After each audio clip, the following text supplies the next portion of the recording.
Listen, my children, and you shall hear of the midnight ride of Paul Revere. On the 18th of April in 75, hardly a man is now alive who remembers that famous day and year.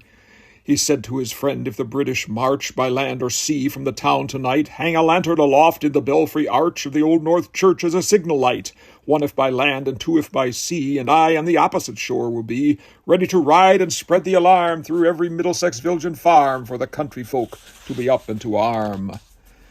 And lo, as he looks on the belfry's height, a glimmer and then a gleam of light, he springs to the saddle, the bridle he turns, but lingers and gazes till full on his sight a second lamp in the belfry burns.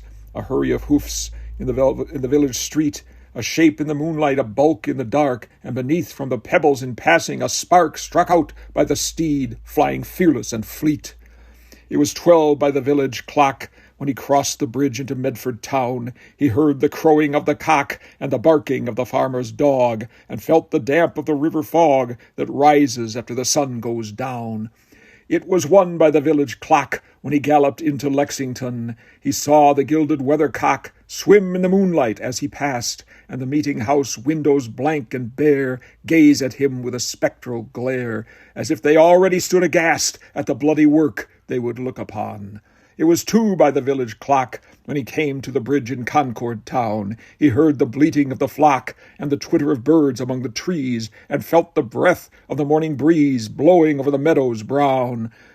And one was safe and asleep in his bed who at the bridge would be first to fall, who that day would be lying dead, pierced by a British musket ball.